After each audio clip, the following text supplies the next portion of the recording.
because it's in the Bible. So they may not even know that they have misunderstood and misinterpreted the scriptures. And that's why true submission to the Holy Spirit and being teachable is important for a child of God. Willing to learn, listen to the Holy Ghost. Welcome to Sons of Faith channel. Get ready for a ride on the Word of God with Pastor Chris Oyakilo. Please like and subscribe for more videos. Hallelujah.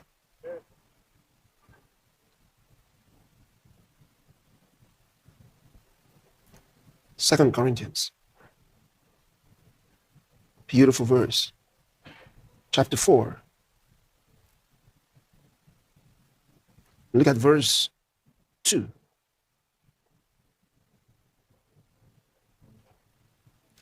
Well, if you read it from verse 1, just to get a good sense of the subject.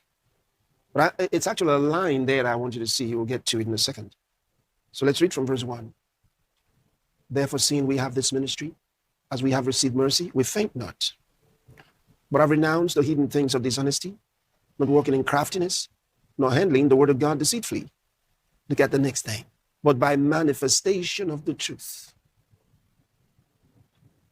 commending ourselves to every man's conscience in the sight of God. Manifestation of the truth. You see, manifestation. There's a difference between telling the truth and the manifestation of the truth. See, it's not talking about telling the truth of a subject, telling the truth of a matter. You're being asked about a subject. That's not what it's talking about. It's talking about living the word. Like we read John 17:17, thy word is truth. To sanctify them through thy truth. Thy word is truth. So the manifestation of the truth is a manifestation of the word. Living the word. So your life becomes a living Bible. Oh boy, I love that. We can literally read your life with the word of God. You know, there's a deception in the heart of many people, and they don't understand how they're deceived. For example, terms like nobody is perfect. Where does that come from? From Satan. Yes, sir. But as a Christian, you may think you're humble when you're saying that. You may think that when you say that, you are saying what is obvious. No, you're not telling the truth. Yes, that is consistent with the word of God. Yes, you're lying. Because what you just said is inconsistent with God's truth.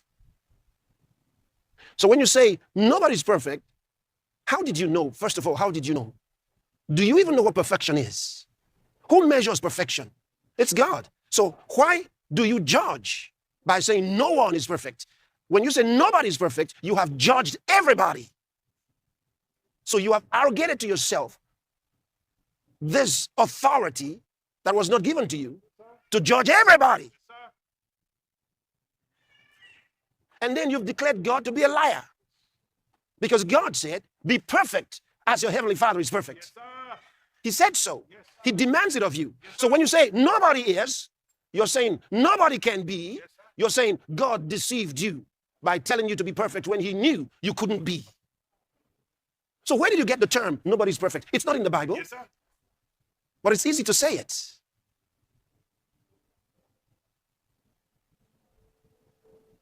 So we can say, you know, God is perfect, but man has flaws. What do you mean man has flaws? Were you told to be a man? No. Yes, he told you that when you're carnally minded, you will live the life of a man. Yes, but he told you as he is, so are you in this world. Yes, so when they say such things, they're trying to make excuses actually for themselves, yes, for their flaws.